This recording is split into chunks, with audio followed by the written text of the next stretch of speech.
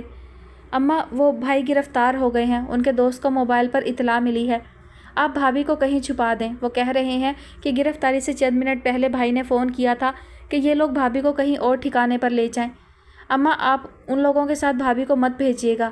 علی بھائی، وقار بھائی، آپ اندر سے دروازہ بند کر لیں، بھابھی کہیں نہیں جائیں گی، اب یہ اس گھر کی عزت ہے، ہماری ماں کی موجودگی میں نکاح ہوا ہے، یہ مجرم قسم کے لوگ ہیں، دھیان رکھیے بجیا، آپ ہی، اماں آپ لوگ بھی یہیں رہیے، بند کر لیجیے دروازہ اندر سے۔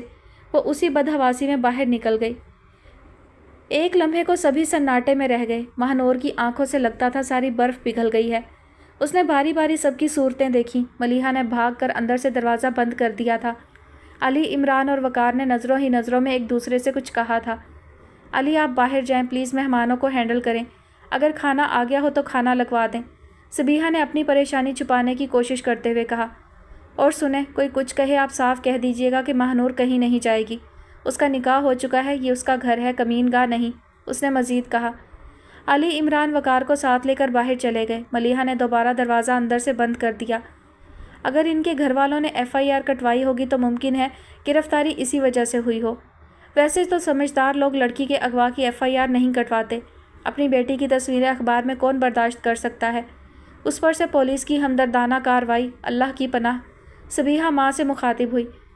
بعض اوقات جب مصیبت پہاڑ کی طرح سر پر آتی ہے تو انسان کے ہوش و حواس بھی جواب دے جاتے ہیں۔ وہ گمسم سی کیفیت میں گویا ہوئیں۔ اسی لمحے دروازے پر دستک ہوئی۔ ملیحہ تیر کی طرح سے اپنی جگہ سے اٹھی۔ کون؟ اس کی آواز کانپ رہی تھی۔ میں ہوں ملیحہ، وقار کی آواز آئی۔ ملیحہ نے فوراً دروازہ کھول دیا۔ وقار تیزی سے اندر آ گئے اور دروازہ بند کر دیا۔ کیا ہوا؟ ملیحہ نے شوہر کی صورت تکی، وہ بہت بدحواس ہو رہی تھی۔ پاشا کا دوست کنگ کہہ رہا ہے کہ کسی بھی وقت پولیس ریڈ ہو سکتی ہے۔ اگر ایسا ہوا تو پولیس ماہنور کو ساتھ لے جائے گی اور تھانے و عدالت کے چکر شروع ہو جائیں گے۔ وہ کہہ رہا ہے کہ بھابھی کو یہاں سے فوری منتقل کریں یا گارنٹی دیں کہ وہ پولیس کے ساتھ جانے سے انکار کر دیں گی، یہ کہہ کر ان کا نکاح ان کی مرضی سے ہوا ہے، اور یہ کہ انہیں اغوا نہیں کیا گیا بلکہ انہوں نے اپنی مرضی سے اپنے باپ کا گھر چھوڑا تھا، اس لیے کہ ان کا خاندان و والدین پاشا سے ان کی شادی پر رضامند نہیں ہو رہے تھے۔ قمر النساء نے فوراً ماہنور کی صورت دیکھی۔ تو پھر ان سب باتوں کا جواب تو ماہنور ہی دے سکتی ہے، وہ رسانیت سے بولی۔ پاشا کی گرفتاری کی خبر ان کے لیے کوئی نئی نہیں تھی، برس ہا برس گزرے، آئے دن یہ خبر آتی رہتی تھی۔ اسی روز اس کی پسند کی کوئی ڈش بنا کر اس کی منتظر ہوتی تھی اور فون آ جاتا تھا کہ وہ گرفتار ہو گیا ہے، کچھ عرصے کے لیے گھر نہیں آ سکے گا۔ بے شمار مرتبہ پولیس دروازے پر آئی تھی، ان گنت مرتبہ اسے گھر سے گرفتار کیا تھا۔ کبھی وہ رات گئے اس کے انتظار میں لیٹی کوئی کتاب پڑھ رہی ہوتی اور پولیس آ جاتی، پاشا کی تلاش میں گھر کے کونے کونے میں گھس جاتی اور وہ صوفے پر بیٹھی قرآنی آیتیں ورد کرنے لگتی۔ دروازے پر پھر دستک ہوئی۔ اس مرتبہ قمر النساء نے اٹھ کر دروازہ کھولا۔ آنٹی، بھابھی کو یہاں سے لے کر جانا ہے، آپ نے ساتھ چلنا ہے تو چلیں، ایک مردانہ آواز کمرے میں بیٹھے افراد نے سنی۔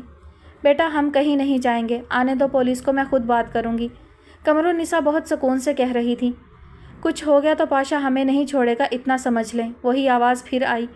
میں ذمہ دار ہوں، یہ اس کی نکاحی بیوی ہے، یہ گھر اب اس کا ہے، وہ اپنے شوہر کے گھر میں ہے، پولیس کیا کر سکتی ہے؟ تم نکاح نامے کی ایک نقل مجھے دو اور چلے جاؤ، بس میں نے کہہ دیا۔ وہ سابقہ انداز میں گویا ہوئیں۔ پھر بھی آپ بھابھی سے کنفرم کر لیں، اگر پولیس نے ان کا بیان لیا تو وہ کیا کہیں گی؟ پھر اصرار ہوا۔ وہ وہی کہے گی جو میں کہوں گی، اب تم جاؤ۔ انہوں نے اتنا کہہ کر دروازہ بند کر دیا اور پلٹ کر دامادوں کے پاس آئیں۔ تم لوگ باہر جا کر مہمانوں کے کھانے کا انتظام کرو اور بس اتنا کہہ دو کہ پاشا کو کوئی بہت ضروری کام پڑ گیا ہے، وہ رات 12-1 بجے سے پہلے واپس نہیں آ سکے گا۔ وہ بہت پرسکون انداز میں بات کر رہی تھی۔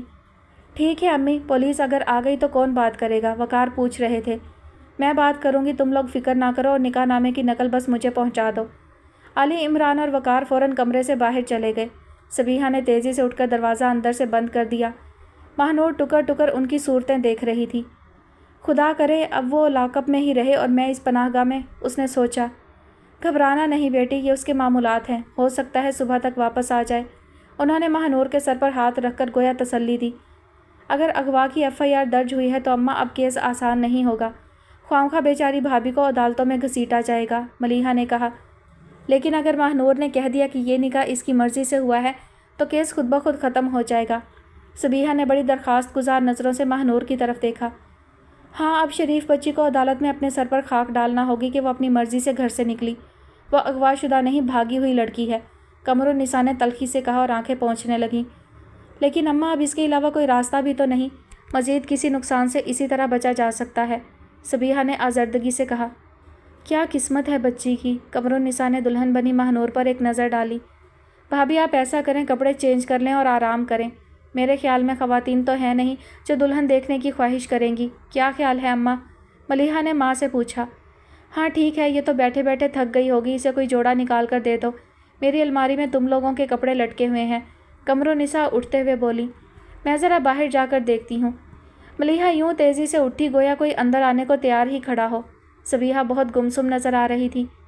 یہ سب بھی آج ہی ہونا تھا، اب یہ پتہ نہیں گرفتار کس سلسلے میں ہوئے ہیں، بھابھی کے گھر والوں نے گرفتار کرایا ہے یا کسی اور کیس میں مطلوب ہیں۔ اماں بھابھی کی قسمت کو کہہ رہی ہیں، ہماری بھی تو قسمت خوب ہے، ایک ہی بھائی، اس کے بھی بس دھڑکے ہی لگے رہتے ہیں، ملیحہ افسردگی سے کہہ رہی تھی۔ آہا، سبیحہ نے ایک سرد آہ بھری اور ماہنور کی طرف دیکھا جو اپنے ہاتھوں کی مہندی کو بغور دیکھ رہی تھی اور کسی گہری سوچ میں تھی۔ مظاہر پولیس اسٹیشن میں داخل ہوئے تو وہاں خاصی چہل پہل نظر آئی۔ احاطے میں کئی گاڑیاں کھڑی تھیں اور پولیس اہلکار ادھر ادھر آ جا رہے تھے۔ لگ ہی نہیں رہا تھا کہ اتنی رات گزر چکی ہے۔ وہ ASP کے کمرے میں داخل ہوئے، وہاں بھی بہت سے لوگ کرسیوں پر براجمان نظر آئے۔ ASP نے اٹھ کر مظاہر سے بہت گرم جوشی سے ہاتھ ملایا۔ کہاں ہے؟ انہوں نے دبے دبے انداز میں ASP سے پوچھا۔ یہی ہے، ابھی ڈرائنگ روم میں لے جانے کے آرڈر نہیں آئے ہیں، بخاری صاحب کا انتظار ہے، یا تو وہ خود آئیں گے یا فون آئے گا۔ ASP نے ایک خالی کرسی کی طرف اشارہ کرتے ہوئے گویا بیٹھنے کو کہا۔ کیا ریپوٹیشن ہے بخاری صاحب کی؟ مظاہر نے بیٹھتے ہوئے پوچھا۔ اچھی ہے، تو ٹوک بات کرتے ہیں، کمپرومائزنگ نہیں ہے، یہ فیکٹ ہے، ASP نے بڑے اعتماد سے جواب دیا۔ بڑی حوصلہ افزائی ہوئی، کیا ان کے آنے سے پہلے اس سے ملاقات ہو سکتی ہے؟ مظاہر نے ASP کی آنکھوں میں جھانکا۔ کیوں نہیں، ابھی چلتے ہیں، ذرا شیخ صاحب کو فارغ کر دیں، ASP نے مسکرا کر کہا۔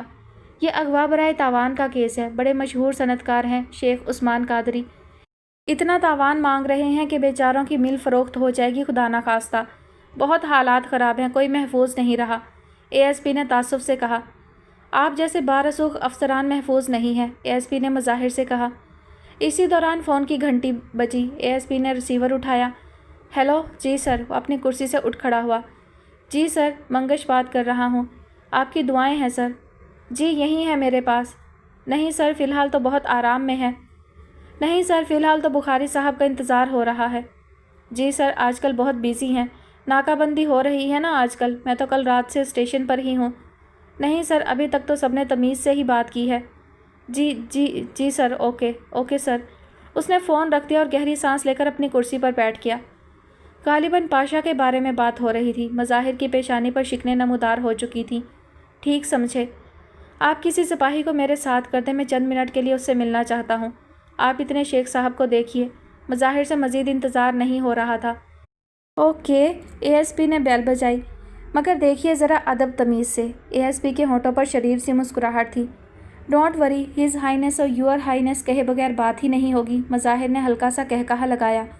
اندازہ لگا لیں کتنا برا وقت ہے پولیس پر۔ ASP نے شیخ صاحب سے کلام کیا۔ وہ بیچارے اپنی پریشانی میں تھے، بات سمجھے بغیر گردن ہلانے لگے۔ مظاہر اٹھ کھڑے ہوئے، سپاہی اندر آ کر سیلوٹ کر چکا تھا۔ سولنگی، انہیں نیو انٹری سے ملاؤ۔ سر 10 بجے والی؟ سپاہی نے دریافت کیا۔ کیا اس کے بعد بھی کوئی انٹری ہوئی ہے؟ ASP نے الجھ کر پوچھا۔ نو سر، سپاہی نے جواب دیا۔ پھر بیکار کا سوال، مطلب؟ ASP کی پیشانی شکن آلود ہو گئی۔ سپاہی سیلوٹ کر کے فوراً باہر نکل گیا اور مظاہر اس کے پیچھے۔ ایک بڑی راہداری کے آخر میں بنے کمرے سے روشنی آ رہی تھی۔ دروازہ نیم وا تھا۔ سپاہی اور مظاہر ایک ساتھ کمرے میں داخل ہوئے۔ کمرے میں SHO اور چند سپاہی موجود تھے اور 3 صاحبان دیوار سے لگی کرسیوں پر اطمینان سے فروکش تھے۔ مظاہر نے ایک نظر ان سب پر ڈالی اور سب نے سپاہی کے ہمراہ آنے والے کو بڑی ہی مشکوک نگاہوں سے گھورا۔ مسٹر مظاہر ہوم منسٹری میں ہوتے ہیں، سپاہی نے SHO سے تعارف کرایا اور مودبانہ کھڑا ہو گیا۔ مظاہر کی نظر پاشا پر اور پاشا کی نظر مظاہر پر تھی۔ راز سلک کے کرتے، سفید شلوار اور ریڈ سکارف میں وہ بہت اطمینان سے بیٹھا نظر آیا۔ ایک معنی خیز مسکراہٹ ہونٹوں پر تھی۔ السلام علیکم مسٹر آفیسر، مجھے افسوس ہے آپ لیٹ ہو گئے۔ کیا کریں، اس ملک کے سارے ہی محکمے بہت سلو ہیں۔ ویسے مجھے آپ سے دلی ہمدردی ہے۔ وہ میری منکوہا ہے، مغویہ نہیں۔ میں ڈیئر سر کو ابھی یہی بتا رہا تھا۔ اس نے SHO کی طرف دیکھا۔ آپ تشریف رکھیے مسٹر مظاہر۔ ایک انسپکٹر نے خالی کرسی کی سمت اشارہ کیا۔ مظاہر کی پیشانی شکن آلود تھی۔ انہوں نے بیٹھنے سے پہلے SHO کی طرف بڑی الجھی ہوئی نظروں سے دیکھا تھا۔ تو یہ آپ کا پرسنل کیس ہے؟ SHO مظاہر سے مخاطب ہوا۔ مظاہر نے جواب دینے کی بجائے پہلے پاشا کی سمت پھر اپنی رسٹ واچ کی طرف دیکھا۔ مسمات ماہنور طاہر سے آپ کا کیا رشتہ ہے؟ SHO پوچھ رہا تھا۔ میری ماموزاد ہوتی ہیں۔ مظاہر نے ایک تیز نظر پاشا پر ڈالی تھی۔ ماموزاد بہن، پورا بولیے سر۔ پاشا تمسخرانہ انداز میں ٹکڑا لگا رہا تھا۔ شٹ اپ، میں تم سے مخاطب نہیں ہوں، مظاہر کی برداشت جواب دے گئی۔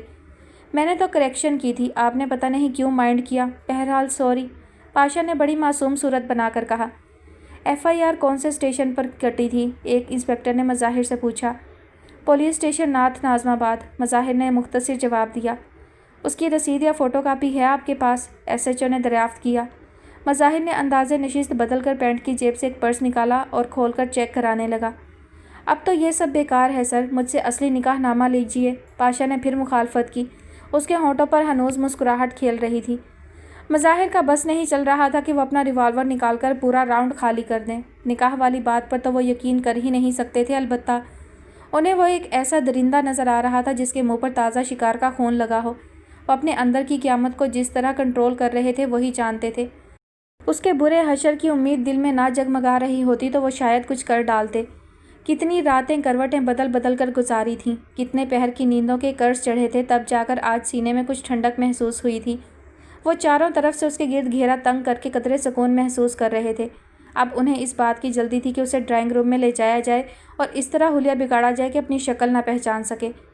سبھی اس کی حوصلہ شکنی کر رہے تھے، مگر انہیں یقین تھا وہ کہیں بھاگے وہ اسے پکڑ لیں گے۔ ایک دن وہ بحیثیت مجرم قانون کے شکنجے میں پھنسا ضرور نظر آئے گا، اسی لیے ان کے حواس باختہ نہیں تھے۔ حیرت تب ہوتی ہے جب انسان سارے یقین کھو دیتا ہے یا کسی بات کو ناممکن سمجھ لیتا ہے۔ ذہن منتشر اس لیے تھا کہ ایک ملزم کو ابھی تک بے حد رعایت و عزت حاصل تھی۔ اب یہ بھی خیال آ رہا تھا کہ آگے کیا ہوگا اور اس کا رسوخ کہاں تک ہے اور انہیں ان کی محنت کا پھل کس انداز میں ملتا ہے۔ آپ کیا سوچنے لگے جناب؟ SHO کی آواز سماعت سے ٹکرائی۔ یہ سوچ رہے ہیں مجھ پر فائر کس طرح کریں، اور فائر کر دیا تو دونوں ہی کی جگہ بدل جائے گی۔ میں زمین کے اندر اور یہ یہاں جہاں اس وقت میں بیٹھا ہوں بیٹھ جائیں گے۔ بہرحال ظفر صاحب آپ انہیں سمجھائیں، اب تو کم از کم رشتہ داری کا خیال کر لیں، ایسے بھی کیا ناراضگی۔ پاشا کی تمسخرانہ تاثر سے بھرپور آواز ان کی سماعت سے ٹکرائی اور ان کا خون 100 ڈگری سینٹی گریڈ کی حد کو چھونے لگا۔ تم میرے لیول کے بندے نہیں ہو، اس لیے تمہاری بات کا جواب دینا ضروری نہیں۔ وہ اتنا کہے بغیر رک نہ سکے۔ اتنی چھوٹی سی افسری پر غرور ہے، اتنی تنخواہ تو میں اپنے ایک باڈی گارڈ کو دیتا ہوں۔ مظاہر بڑے ضبط سے خاموش ہو رہے۔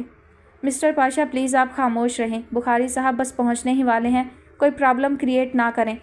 ایک نہایت سنجیدہ چہرے والے انسپکٹر نے رکھائی سے کہا۔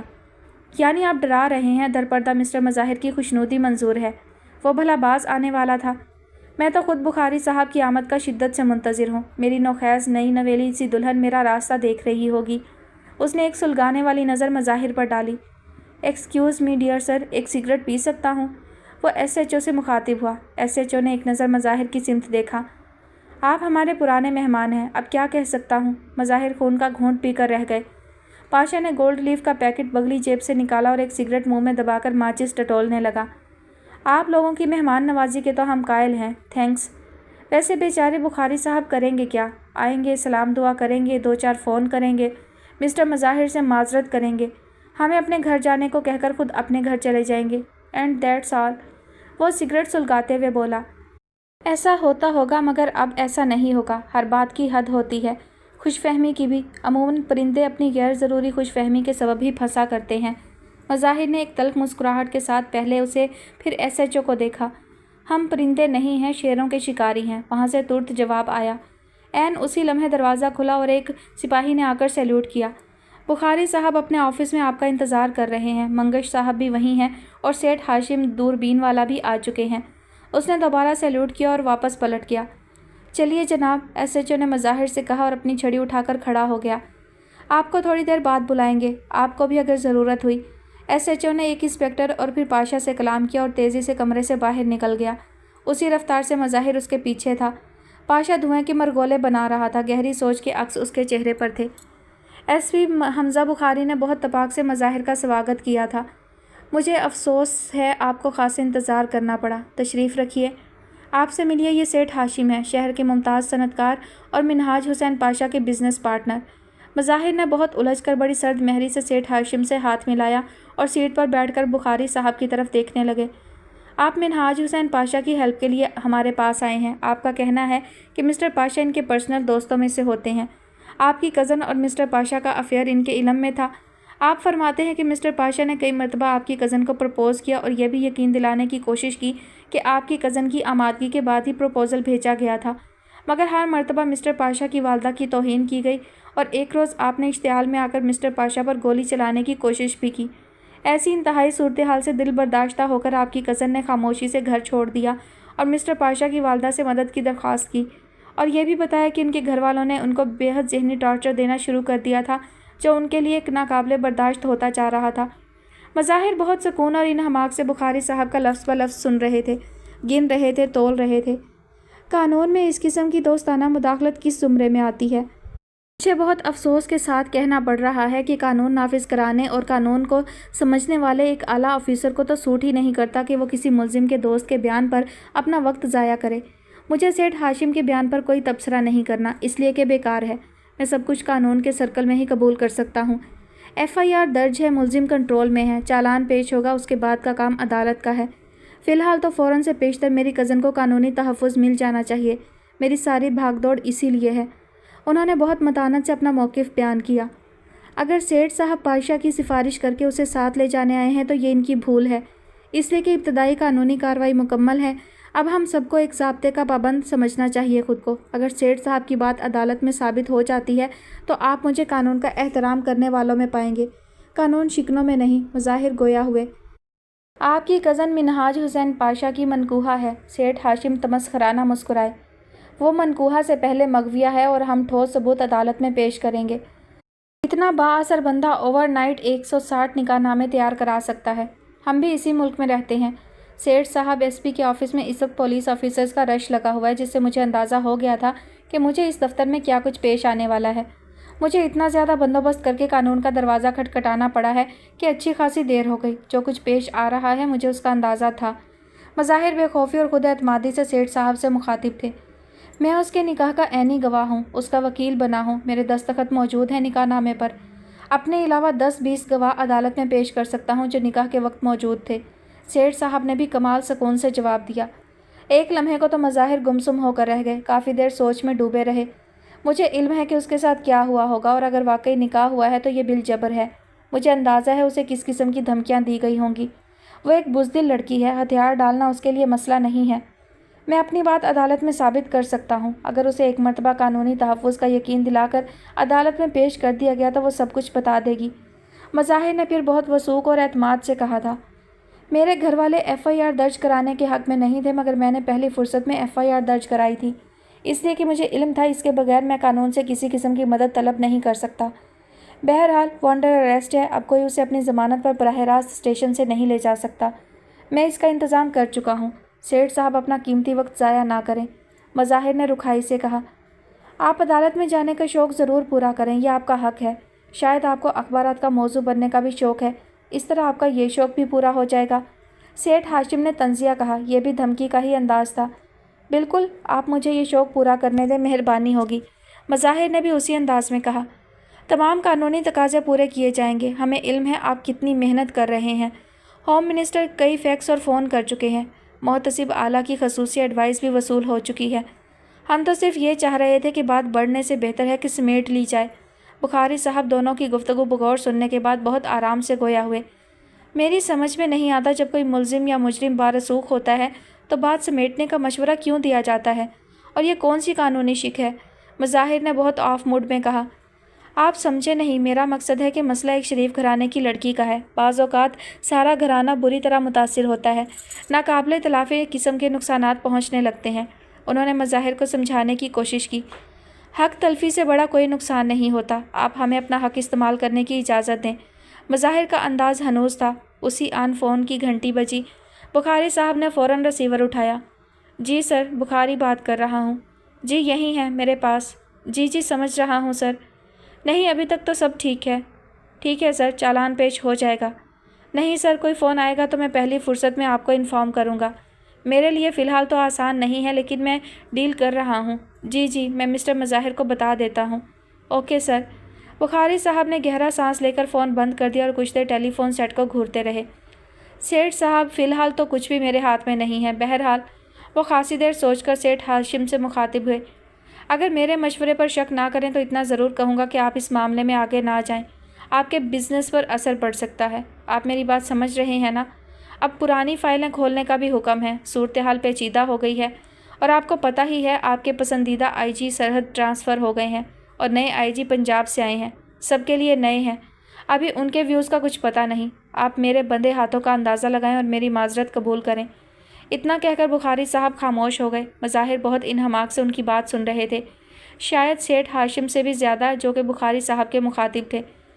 اچھی بات، یہ ذہن میں رکھیے، ہم بڑی سے بڑی رقم بطور ضمانت بھی دے سکتے ہیں اور بطور خدمت بھی، وہ معنی خیز انداز میں کہہ کر اٹھ کھڑے ہوئے۔ بہرحال خدا کسی سنگین صورتحال سے بچائے، انہوں نے پھر زمانی انداز میں مظاہر کی طرف دیکھ کر کہا اور ان کی طرف مسافے کے لیے ہاتھ بڑھا دیا۔ مظاہر نے سرد مہری سے مسافہ کیا اور فوراً ہی ہاتھ کھینچ لیا۔ کیا میں پاشا سے مل سکتا ہوں؟ بخاری صاحب جانے کس دھیان میں تھے، ہاشم صاحب کی بات پر چونک پڑے۔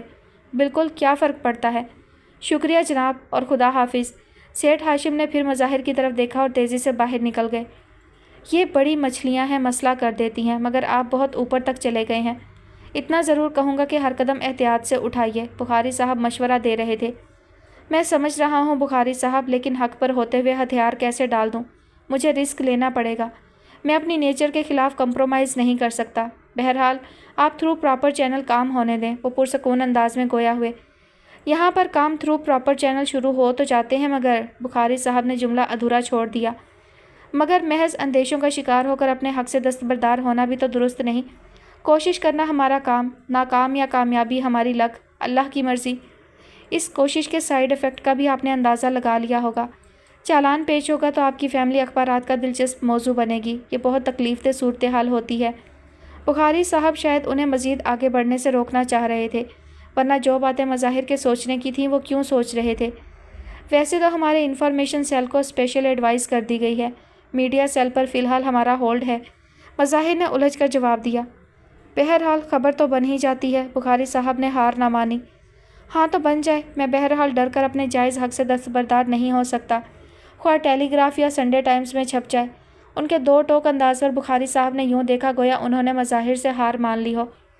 بہرحال اب میں چلتا ہوں، اب اسے شاہی پروٹوکول کے ساتھ نہیں، لاک اپ میں دیکھنا چاہتا ہوں۔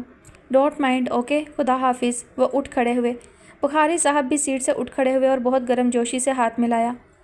چلیں بھابھی، آپ اوپر کمرے میں چلیں، یہ کہہ رہے ہیں کسی بھی وقت ریڈ ہو سکتی ہے، بس جلدی اٹھیں، اوپر ہی کپڑے چینج کر لیجیے گا۔ ملیحہ بہت حواس باختہ نظر آ رہی تھی۔ ماہنور نے ایک نظر اس کی سمت دیکھا اور پاؤں بستر سے نیچے لٹکا کر سلیپر پہننے لگی۔ ملیحہ بہت احتیاط سے اس کا ہاتھ تھام کر کمرے سے باہر آئی، دوسرے ہاتھ میں کپڑے تھے، ماہنور نے بمشکل شرارہ سنبھالا ہوا تھا۔ وہ ملیحہ کے ساتھ اوپر کمرے میں آئی۔ کمرہ شاید کافی عرصے بعد کھولا گیا تھا، اچھی خاصی دھول مٹی نظر آ رہی تھی۔ پولیس تو اوپر بھی آ سکتی ہے،